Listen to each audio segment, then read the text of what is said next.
Moi, je vais parler de l'alchimie du vide. Alors, en fait, mon inspirateur, c'est Serge Haroche, et ça, il le sait. Un article qu'il a écrit il y a 30 ans, il y a tout juste 30 ans, que j'ai lu. Je vais y revenir un peu plus tard, mais j'en profite parce que ça fait une continuité avec ce que vient de dire Serge Haroche. C'est que la science, d'abord, c'est une passion, comme il a dit. Je suis d'accord avec tout ce qu'il a dit. Et il y a des moments insolites dans la vie d'un chercheur où on lit un article, on a une idée et ça nous emporte sur un nouveau chemin. Et dans ce cas, dans mon cas précis, c'est un article qu'il avait écrit. Je ne connaissais pas du tout Serge Haroche, je peux vous le dire là, très franchement à l'époque. Je suis dans un laboratoire industriel au Japon et qui avait dans une entreprise électronique qui avait un budget de recherche de 4 milliards d'euros par an. Et donc, il y avait tout un secteur qui faisait que de la recherche fondamentale. On est libre de faire ce qu'on voulait. Et j'étais en plus dans un environnement pluridisciplinaire. Ça, je pense que c'est un autre élément très important, du moins dans ma carrière. Et je suis, comme au Japon, surtout dans les entreprises et les entreprises japonaises, je partageais bureau avec beaucoup d'autres personnes, dont un physicien qui recevait un journal qui s'appelle Physics Today, qui est un journal de vulgarisation pour physiciens. Oui, ça existe, ça aussi. Il faut voir la complexité de la physique. Et dans ce journal de vulgarisation pour physiciens, il y avait un article, un superbe article écrit par Serge Haroche et Daniel Kleppner, son homologue de MIT, et sur l'électrodynamique quantique de cavité. Alors, si je vous dis ce nom, à l'époque, quand j'ai vu ce titre, j'étais,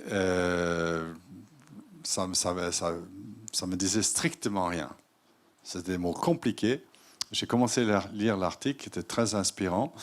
Et petit à petit, je me suis dit, oula, si les interactions lumière-matière peuvent se voir de cette manière-là, ça devrait impacter sur ça pourrait impacter sur ce que je faisais à l'époque, qui était de la photochimie physique.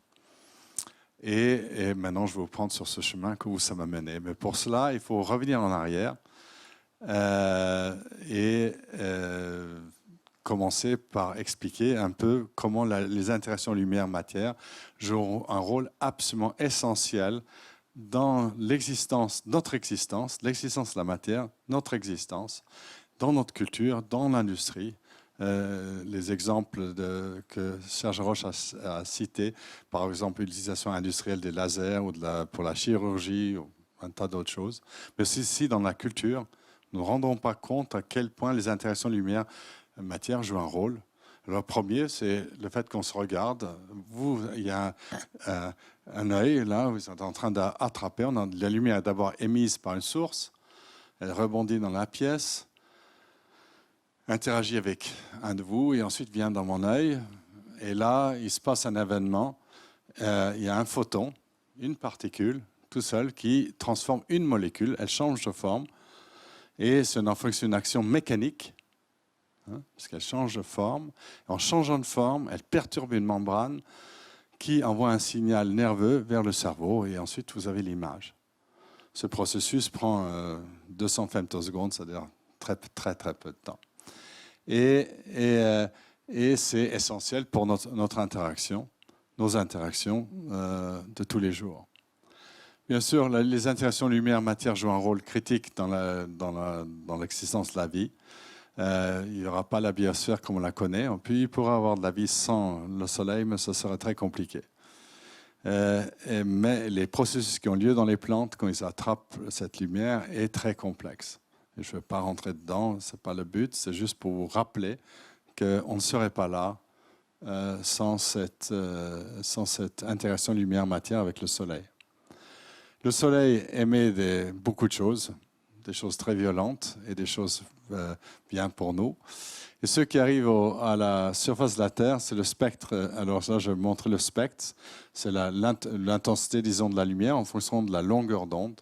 Toutes les ondes électromagnétiques sont caractérisées de cette manière-là.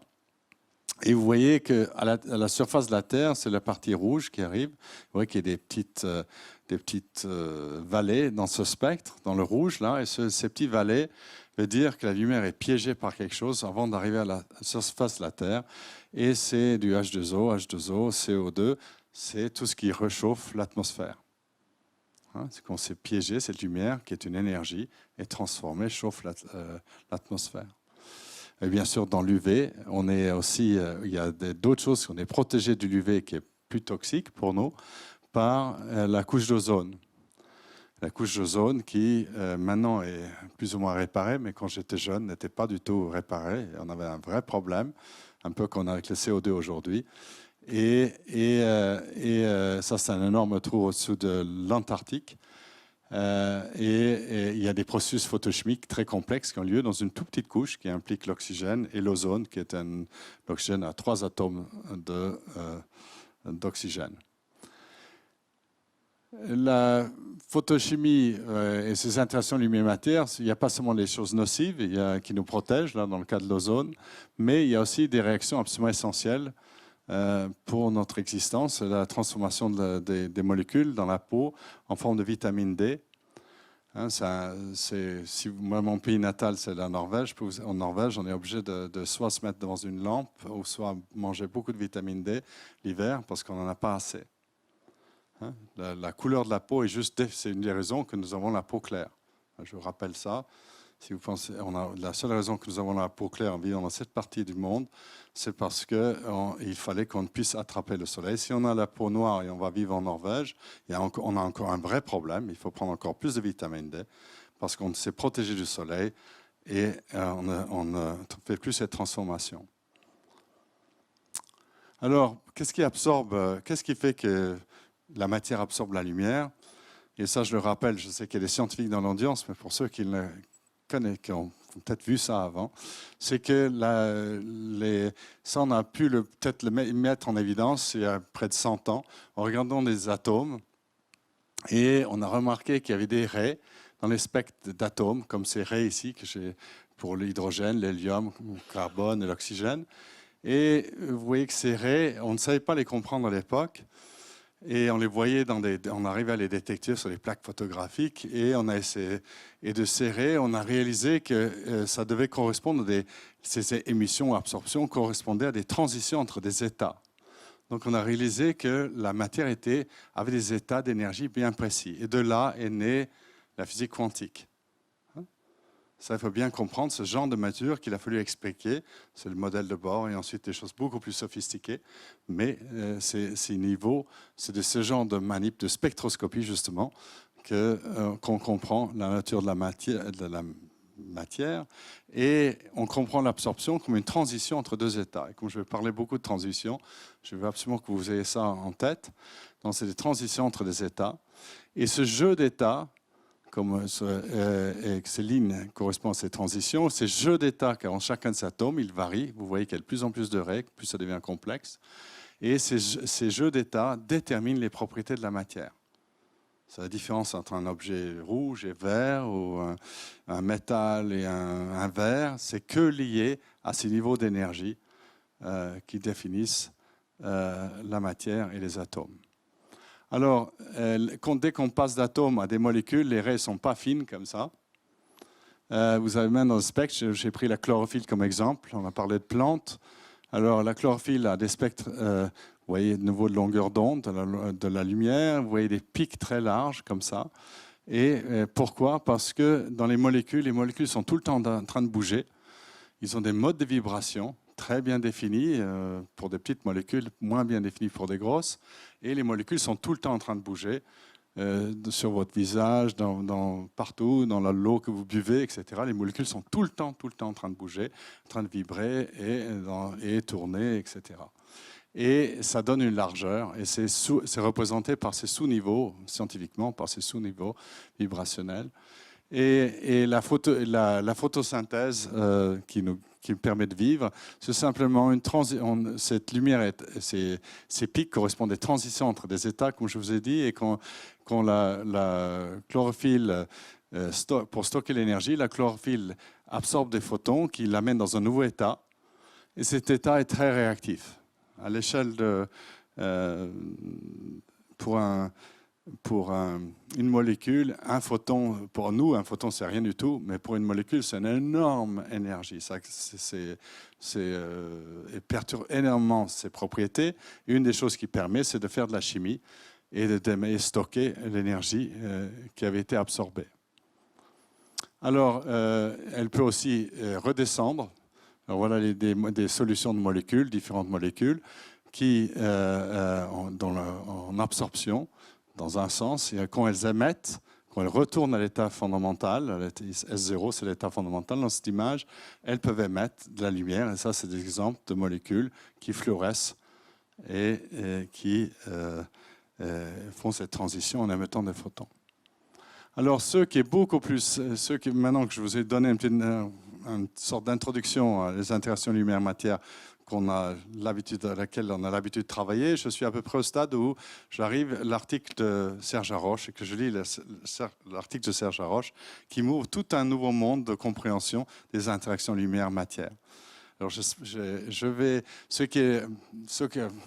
ma synthèse de tout ça, je le mets dans une gouttelette comme celle-là, en disant, est-ce qu'il y a des interactions lumière-matière dans une gouttelette, même dans le noir?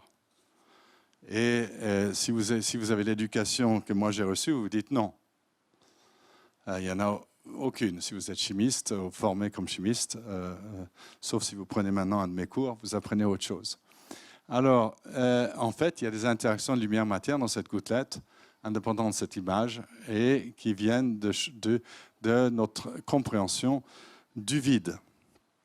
Alors, le vide, il y a une discussion depuis au moins les temps des Grecs, de l'Antiquité, une discussion sur la notion qu'est-ce qu'est le vide. Et le vide, d'abord, il y a des gens comme Aristote qui pensaient qu'il ne pouvait pas avoir de vide, et puis d'autres comme Démocrite qui disaient « Ah non, il doit y avoir un vide, parce que comment est-ce qu'il y a du vent, comment les gaz se déplacent, enfin, il ne parlait peut-être pas de gaz, mais comment les choses, il sentait bien la matière bouger quand il y a du vent, ou comment les choses se mélangeaient. Par exemple, je ne sais pas, si on dissout du sucre dans de l'eau, où va le sucre? Il faut bien qu'il y ait de l'espace dans l'eau où le sucre se place. Alors, il y a une discussion comme ça, et c'est la vision d'Aristote qui a perduré jusqu'au jusqu'au Moyen-Âge, jusqu'au XVIIe siècle, quand les premières méthodologies scientifiques sont appliquées de manière se généralisent un peu partout en Europe, au moins. Et il y a eu des expériences sur le vide matériel. Là, on pompe, on fait le vide. Il y avait des expériences en Italie par un Italien, von Guericke en Allemagne et Pascal en France. Et le plus emblématique, c'est celui de von Guericke. Donc il y avait des pompes à vide à main. Alors je parle de deux notions de vide dans ce que j'essaie de vous amener à une nouvelle notion du vide. Donc il y avait à l'époque, il pense au vide matériel, donc il pompe deux demi-sphères. Von Guericke fait une manip avec deux demi-sphères en métal, avec un petit joint. Il pompe le vide, j'imagine, une pompe manuelle, et personne n'arrive à séparer les deux demi-sphères. C'est cette estampe de 1654 décrit, ça montre cette manip. Et ça a tellement impressionné les villageois que le bruit s'est monté jusqu'au prince local qui a voulu une démonstration personnalisée avec des chevaux qui tiraient la petite demi-sphère et les 8 chevaux de chaque côté n'arrivaient pas à les séparer. Et ensuite, von Guericke ouvrait la vanne et les séparait. Et ça paraissait magique à l'époque, au XVIIe siècle. Alors, mais c'est pas ça impressionnait le public, mais ce qui était beaucoup plus impressionnant pour les scientifiques, c'est les manips de Torricelli et Pascal, parce que eux, ils faisaient du vide dans la verrerie. Et ce qui les a perturbés eux et d'autres personnes, c'est le fait que même sous vide, on pouvait voir la lumière traverser la verrerie vide. Bien sûr, elle n'était pas totalement vide, mais pour eux, c'était du vide.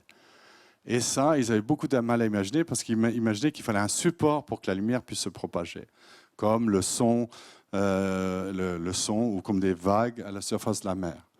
Donc, les notions d'éther qui traînaient déjà dans la pensée des gens est revenue en force et on s'est dit qu'une fois qu'on fait le vide matériel, il reste un éther. Et puis au XXe siècle, au début du XXe siècle, avec l'arrivée de la relativité restreinte et les travaux d'Einstein, on est revenu avec le vide. Quand on vide tout, il ne reste plus que la matrice dans laquelle on existe, l'espace ou l'espace-temps, qui est déformé par la gravitation, c'est à peu près tout. Et Et on est revenu à quelque chose, il n'y a plus d'éther, la notion d'éther disparaît. Mais il y a 20 ans plus tard, il y a Dirac et puis ensuite une succession de physiciens qui montrent, en voulant essayer de comprendre la nature quantique des interactions à distance, réalisent que le vide, l'espace, est plein de choses, plein d'activités. Et cette activité influe sur les propriétés de la matière. On a pu prévoir qu'il y a des antiparticules, on les a trouvées, etc. Et c'est la naissance de l'électrodynamique quantique, dont la version cavité est ce qui m'intéresse ici. Alors, pourquoi le vide est plein de choses? Alors, une manière de le voir, c'est des fluctuations électromagnétiques du vide que j'ai trouvé sur un site web d'un physicien. C'est l'image calculée ou simulée de ça. Alors, pourquoi il y a ces fluctuations dans l'espace, même ici, pas besoin d'être dans le vide, plus besoin de faire un vide matériel. Il y a partout dans l'espace des fluctuations. Alors ces fluctuations, une des sources des fluctuations, c'est qu'il y a des états dans le vide. Quand la lumière sort d'une lampe, quand elle sort d'un laser, elle va du laser vers un état du vide. Et ces vides, par les principes d'incertitude d'Heisenberg, ont un minima de fluctuent autour d'une valeur et ont une fluctuation associée, une incertitude sur leur valeur, et ça génère des fluctuations. Alors, on peut limiter, par exemple, donc le fait que la lumière sort de la lampe n'est pas une propriété naturelle de la matière, ce que j'ai appris en tant qu'étudiant. C'est une propriété non seulement de la lumière, mais aussi de l'état qui peuvent les accepter. Ça dépend de l'environnement dans lequel il est, ou la molécule est, ou l'atome est. Alors, donc pour revenir à la gouttelette, ces fluctuations perturbent les molécules qui sont dans votre corps, dans votre verre, dans votre bouteille d'eau, et fait fluctuer les nuages électroniques, ce qui génère des interactions qui contribuent à la cohésion de cette gouttelette. Donc ces fluctuations qui existent un peu partout dans l'univers ont un impact sur la matière comme nous la connaissons. Alors, voilà l'article qui m'a inspiré. Alors, j'espère que Serge Haroche va être tolérant de ma description de tout ça, mais c'est l'article qui m'a inspiré et qui m'a amené pendant 20 ou 30 ans dans le parcours, et je vais vous montrer ce que je fais actuellement avec tout ça. Alors, il y a eu des manips, comme ils décrivent dans cet article. Ils montrent des articles d'un physico-chimiste, il décrivent qui s'appelle Karl Drexhagen, allemand, qui a fait des manips de début un peu dans l'image de l'électrodynamique quantique. Je ne sais pas s'il connaissait l'électrodynamique quantique, mais normalement il en a fait. C'est de placer des molécules devant un miroir et de voir comment ils se comportent. Et quand on fait ça, on voit que les propriétés intrinsèques de la molécule, la durée de vie de ses états, etc., alors et dépend de où est-ce que les molécules sont par rapport au miroir. Et ça, c'est parce que le nombre d'états disponibles pour accueillir les photons varie en fonction de la distance devant le miroir. Le miroir est tellement grand par rapport à une petite molécule, et les molécules sont tellement proches du miroir que ça perturbe leur environnement, leur univers, et ça perturbe leurs propriétés. Alors, moi, étant physico-chimiste, quand je lis ça, et je vais chercher partout, je suis à Tokyo, donc je vais chercher partout, dans une bibliothèque, l'article original, qui n'est pas facile à trouver. Je me dis, mais il faut que je pourrais faire un tas de choses dans mon domaine avec ces notions. Beaucoup de temps passe, je vais travailler sur autre chose. En faisant ça, je découvre accidentellement un autre phénomène. Alors, je ne vais pas rentrer dans les détails, mais je découvre un autre phénomène sur le chemin. Et je passe 10-15 ans à faire ça. Et c'est toutes les notions de chance, d'accident, de parcours.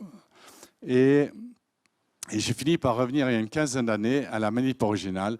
C'est est-ce que je peux modifier les propriétés de la matière en les mettant dans des tout petites cavités.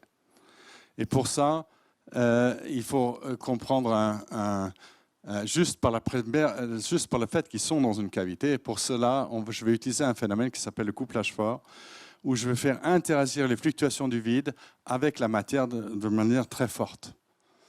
Alors, pour comprendre ça, j'espère qu'il y a du son sur mon sinon il faut que je parle d'oscillateur couplé et vous allez comprendre pourquoi tout de suite. Alors, je vais voir si ça marche. Oui.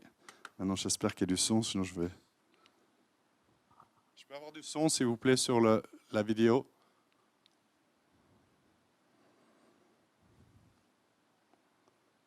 Je peux avoir du son, s'il vous plaît? Dans la salle? Il ne peut pas? Ça, c'est vraiment pas OK. OK. Ça, c'est pour une salle comme ça qui n'a pas le son. Ça, c'est... OK. Alors, vous... Non, mais j'aurai plus de projection à ce moment-là. Donc, ça, c'est... Bon, tant pis. Hein. Donc, vous allez... Alors, ce que vous voyez ici, c'est que vous n'entendrez pas, mais que vous pouvez voir, c'est qu'il y a 5 métronomes. Ça vient de YouTube. C'est 5 métronomes qui sont en train de vibrer à la même fréquence, mais ils sont hors phase. Et illustrent les notions d'oscillateur couplé. Vous voyez petit à petit, si on les met sur la planche sur des canettes, elles se synchronisent. Et normalement, vous l'entendez, vous entendez tac, tac, tac, tac, tac, s'il y avait du son. Et vous voyez qu'elles se mettent toutes en phase. Alors, quand vous faites ça dans un magasin de musique, le propriétaire pense que vous faites la magie, mais c'est juste un principe connu depuis le milieu du XVIIe siècle. Ça a été vu par Huygens. Alors, je vous dis, je vais arrêter celui-là, juste, je reviens, sans la vidéo. Alors, qu'est-ce que c'est le principe? Ça est dessiné ici. C'est Huygens qui est l'inventeur, c'est un scientifique qui était l'inventeur de l'horloge à pendule, qui a remarqué que les pendules se synchronisaient. Et il ne savait pas pourquoi, il a essayé de comprendre. Et il est venu avec ce diagramme, que maintenant on comprend très bien. Il a résolu le problème. Et c'est quand vous avez deux pendules comme ça, qui oscillent hors phase, s'ils échangent de l'énergie, ils vont se mettre en phase et tous bouger en même temps. Et c'est ce que font les 5 métronomes. Il y a une version avec 32, mais alors là, si vous avez du son, vous n'entendez plus rien. Alors, ça, c'est l'état, c'est un gain, il y a une réduction d'énergie, c'est un état favorable, et là, naturellement, le système s'y met. Ça, c'est la même chose, comment on fait des molécules à partir d'atomes, on va vers des états d'énergie plus basses qui sont favorables à la formation de la matière. Alors, on peut faire la même chose avec une résonance matérielle et une résonance optique. Alors maintenant, on a un résonateur, c'est un oscillateur, vous imaginez que c'est un oscillateur, et vous pouvez les coupler, vous pouvez les faire interagir, et ils forment deux nouveaux états. Et ce qui est surprenant, c'est que, pour beaucoup de chimistes du moins, c'est que vous obtenez des états hybrides lumière-matière à partir de ces interactions, et ces interactions se font avec les fluctuations électromagnétiques que vous exaltez dans une cavité. Même en absence de lumière laser ou quoi que ce soit, vous avez cette interaction. Et c'est ça où beaucoup de gens décrochent, même des scientifiques. Donc, ça, on dit que ça marche avec le champ du vide, sans la limite du champ du vide. Voilà. Et donc, vous avez de nouveaux états. Vous redéfinissez les états de la matière. Et comme je vous ai déjà dit, si vous redéfinissez les états de la matière, vous changez leurs propriétés. Et c'est quelque chose que personne n'avait essayé de voir. Et c'est là où moi, je suis... Depuis 15 ans, j'ai travaillé là-dessus et on a montré qu'on peut changer à peu près toutes les matières, toutes les propriétés qu'on a explorées, la supraconductivité, la conductivité, les transitions de phase, etc. On peut les changer. Et moi, je veux juste vous montrer la chimie, l'effet sur la chimie. Alors, comment est-ce qu'on fait la manip? Elle est ultra simple. Elle est l'inverse de travailler des atomes avec un atome et un photon. Ici, c'est l'inverse. On travaille sur des ensembles parce que c'est plus facile à faire. Et on met simplement des molécules entre deux miroirs. C'est une lame de verre de biologie, de microscope pour la microscopie biologique. Et on met un petit miroir de 20 nanomètres d'argent dessus. Et on dépose des molécules dans un film pour avoir une épaisseur pour que la distance entre quand on vient mettre un deuxième miroir, la distance entre les miroirs résonne avec la molécule. Alors, je donne un exemple. Voilà les molécules, leur pic de résonance. J'ai ajusté la distance des miroirs pour qu'elles résonnent à la même endroit, comme dans le cas des métronomes. À ce moment-là, il se forment deux nouveaux états. On était parti de là. On a deux nouveaux états et ça se voit par ces deux pics qui apparaissent dans le spectre. L'existence de deux nouveaux états. Donc, la manip est très simple. Et comme je l'ai déjà dit, ça doit changer les propriétés de la matière, comme on va le voir. Alors, quand on travaille pour faire ça que j'appelle l'alchimie, parce que les gens ont eu beaucoup de mal à le croire, la première manip, on l'a publiée en 2012, et au début, ça a généré énormément de scepticisme. Maintenant, il y a déjà des industriels qui s'y intéressent, ce qui est extrêmement rapide, parce qu'elle permet vraiment de modifier la chimie. Ce que je vais faire. Alors, pour comprendre comment ça peut modifier la chimie, il faut comprendre comment la chimie se passe. Alors, la chimie se passe sur des paysages réactionnels. Ça, c'est le paysage sur lequel des molécules peuvent se transformer de ça à ça. Elles montent et il y a une barrière, c'est comme une montagne, et elles redescendent de l'autre côté. S'il y a une montagne comme ça veut dire qu'il y a une barrière et il faut chauffer, parce qu'il faut de l'énergie pour passer au-dessus du col ici. Et donc,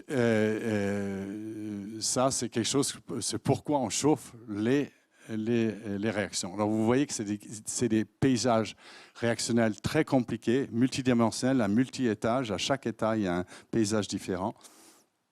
Mais après cela, je vais juste les montrer en 2D. Je vais faire une coupe à travers tout ça pour le rendre plus simple. Alors, deuxième chose, c'est que les molécules vibrent. Je vous ai déjà parlé que les molécules vibrent à la folie et qu'ils ont plein de modes. Alors, c'est des modes propres. C'est comme un cristal que vous tapez qui a une fréquence, une résonance naturelle. Les molécules ont plein de résonances naturelles. Chaque pic ici, c'est des fréquences de vibration de cette molécule-là. On en voit que quelques-unes des 180 modes normaux qu'il peut avoir dans cette molécule. Mais par contre, on peut les utiliser.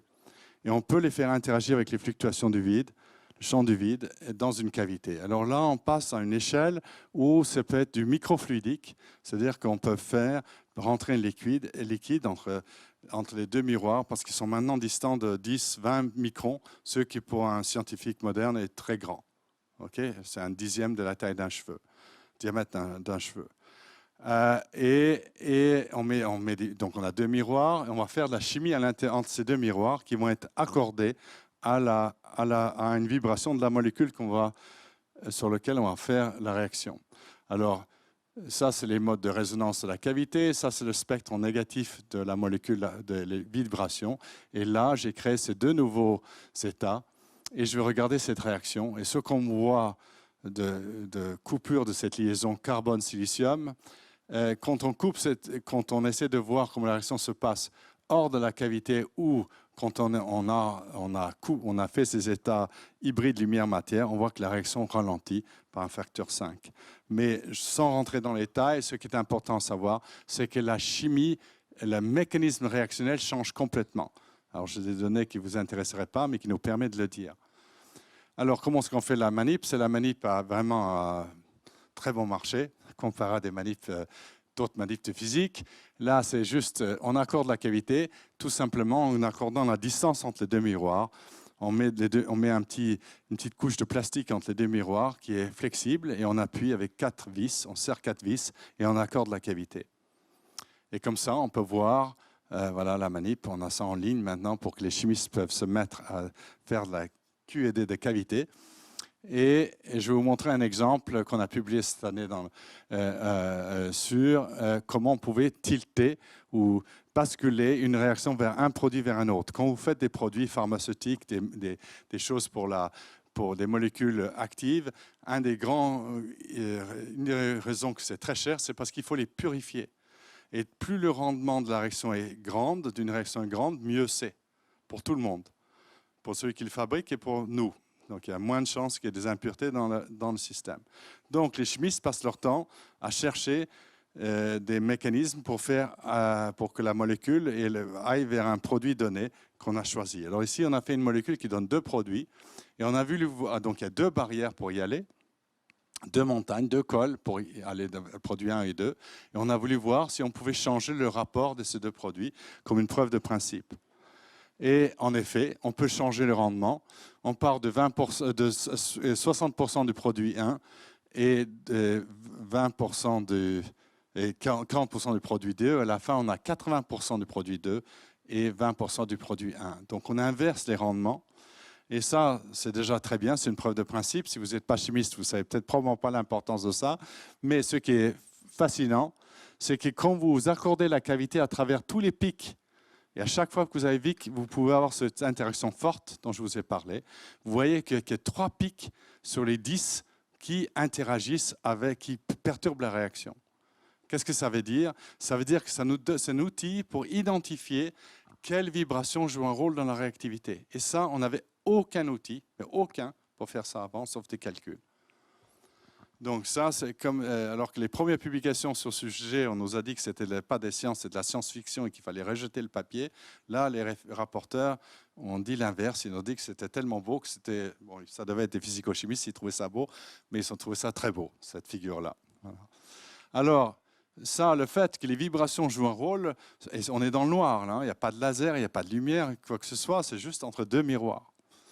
C'est à cause de ça que j'appelle ça un peu l'alchimie, parce qu'on a du mal à comprendre comment ça peut fonctionner. Alors, je vais vous donner un dernier exemple qui n'est pas encore public, qui va l'être. Une molécule extrêmement simple, un cycle benzénique fonctionnalisé avec I2.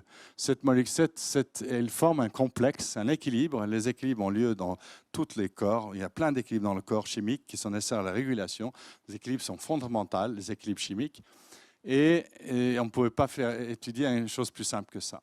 Ça veut dire qu'on va entre 2 états spontanément à température ambiante parce que la barrière ici est faible.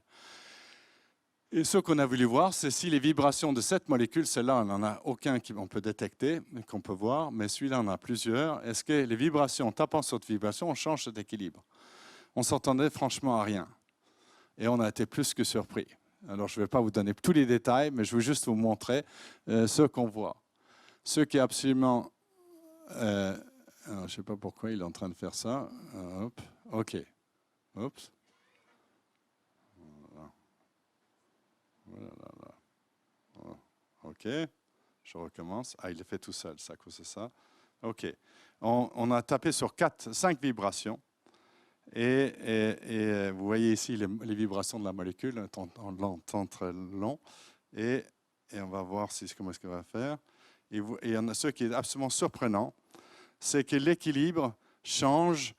L'équilibre, on peut, dépendant de quelle vibration avec laquelle on résonne, l'équilibre va dans un sens ou dans l'autre. Et c'est dans l'état fondamental, c'est-à-dire qu'il n'y a de nouveau pas de lumière, il n'y a rien du tout comme ça, et ça influe sur la réactivité, okay, de manière très forte.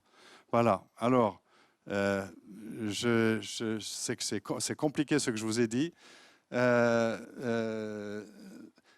Pour comprendre qu'est-ce que c'est le rôle quelquefois je donne un exemple, qu'est-ce que c'est le rôle du champ de vide dans notre existence. Alors le champ de vide, c'est comme quand on fait une mousse au chocolat. En fait, vous avez le chocolat, vous avez le blanc d'œuf. Le chocolat est bon. Vous achetez le blanc d'œuf, vous oubliez le blanc d'œuf parce que le blanc d'œuf tout seul n'est pas vraiment très bon. À la fin, vous avez quelque chose qui a une texture totalement différente, des propriétés différentes, un goût différent. Les fluctuations électromagnétiques du vide, c'est le blanc d'œuf de l'univers. Voilà. Et avec ça, bien sûr, je n'ai pas fait ça tout seul. Il y a une équipe fantastique avec qui je travaille. Merci.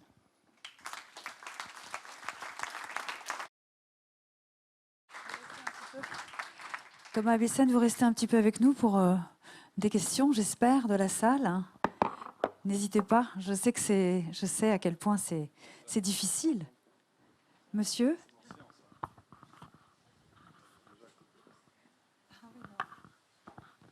On dirait presque des guides d'ondes dans les molécules. On dirait presque des guides d'ondes dans les molécules. Guides d'ondes. Non, on dirait. Oui, et là, on fait un guide d'onde, on le met dans un guide d'onde. Ça marche ? Non. Oui, ça marche. Alors, le guide d'onde, enfin, la chose qui agit comme un guide d'onde, c'est les 2 miroirs entre lesquels on fait la manip. Est-ce qu'on peut faire une analogie avec l'effet Casimir ? Bien sûr, alors l'effet Casimir, c'est autre chose, mais l'effet Casimir, si vous avez 2 miroirs, j'aurais pu vous donner un transparent, mais si vous avez 2 miroirs, vous avez des fluctuations quantiques entre les miroirs et à l'extérieur. Quand les miroirs s'approchent, parce que vous avez une longueur de coupure, vous avez de moins en moins de fluctuations entre les miroirs, et les fluctuations électromagnétiques à l'extérieur font une pression sur les deux miroirs et elles se collent les unes aux autres. Ça, c'est une manière d'interpréter l'effet Casimir. Donc, dans l'effet Casimir, les fluctuations électromagnétiques du vide jouent un rôle. Ça, c'est sûr. Non, ce n'est pas direct. Donc, il y a pas, là, on change les états de la matière. Là. Merci pour votre présentation. J'ai une question. Vous avez assez orienté votre présentation sur la partie chimie, mais liée au vide quantique. Est-ce que vous pourriez nous dire... jusqu'où vous essayez de comprendre les variations électromagnétiques du vide quantique en termes de paires virtuelles, positrons, électrons, etc., avec l'impact sur la chimie? Il y a des gens qui font ça. Moi, je ne fais pas du tout ça. Il y a des gens qui mesurent maintenant. Il y a 2 équipes en Europe qui ont mesuré les fluctuations quantiques qui traversent un appareil avec des appareils avec une grande résonance temporelle. On peut voir les fluctuations électromagnétiques qui sont partout, hein, à toutes les fréquences. Et les gens qui travaillent qui utilisent ça pour utiliser le vide pour sortir des particules en faisant vibrer des objets, etc. Il y a des équipes qui font ça, mais moi je ne fais pas ça. Moi je garde la partie que personne n'a touchée, c'est-à-dire qu'est-ce que ça fait sur la matière. Mais on touche un très large spectre. La moitié de mon équipe, c'est des physiciens, l'autre moitié, c'est des chimistes, et j'ai même un biologiste. Donc, on peut modifier l'activité d'un enzyme.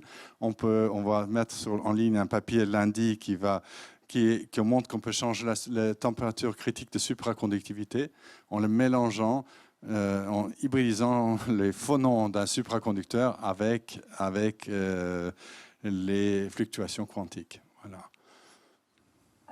Entre deux, je me permets, Thomas Bessène, je suis derrière vous, une question de non-scientifique. Oui. Vous avez commencé dans une entreprise japonaise Oui. et vous êtes aujourd'hui dans un laboratoire de recherche fondamentale le plus élevé. Oui. Comment on fait ce chemin-là? Moi, j'ai eu la chance de travailler dans une... au Japon, ils n'ont pas de ressources naturelles, sauf peut-être des volcans et d'autres choses, des perturbations très fortes. Alors, c'est un pays où toutes les entreprises investissent fortement dans la R&D. Ils ont toujours eu. Moi, j'avais un poste permanent, j'étais manager, donc j'ai participé à des cours de management japonais. Et tous les gens qui n'étaient pas de R&D, ces équipes de financiers, de comptables, de commerciaux, etc. Et on devait simuler des entreprises. On était dans une sorte de séminaire, dans un hôtel. On était bloqués dans un hôtel pendant le week-end. Et on essayait de faire suivre des entreprises. Et on apprenait dans ce cours que s'il n'y avait pas un investissement R&D suffisamment grand, l'entreprise ne survivrait jamais. Et c'est comme ça, même dans le journal japonais, il y a marqué qu'il faut un équilibre. Il y a un équilibre à maintenir. Et on décrit les entreprises en termes de ces équilibres entre R&D et tout le reste de l'activité. Donc, à cause de ça, j'ai bénéficié d'un environnement exceptionnel, où j'ai été totalement libre et la transition vers l'université n'a pas été trop compliquée. Bien sûr, je n'avais pas recherché de l'argent, comme Jean-Serge avait parlé. Je suis arrivé à un temps où il y avait déjà pas beaucoup d'argent, donc il a fallu que j'en recherche moi-même. Oui, c'était pas trop difficile. Vous étiez peut-être habitué aussi à chercher de l'argent. Comment ? Venant du monde de l'entreprise, vous n'étiez peut-être pas complètement, c'était peut-être pas totalement surprenant pour vous d'aller chercher de l'argent. Moins peut-être que quand on fait un chemin. Oui, absolument. Inverse. Mais on était quand même très libre. On avait plus d'argent qu'on ne savait utiliser quand j'étais dans cette entreprise. Cette entreprise, malheureusement, ne fonctionne plus très bien, mais pendant qu'elle a fonctionné, les chercheurs ont bénéficié d'un environnement exceptionnel. Est-ce qu'il y a peut-être une dernière question? Non, lui, là-bas. Oui.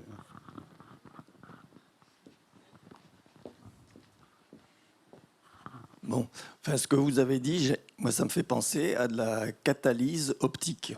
Voilà. Oui.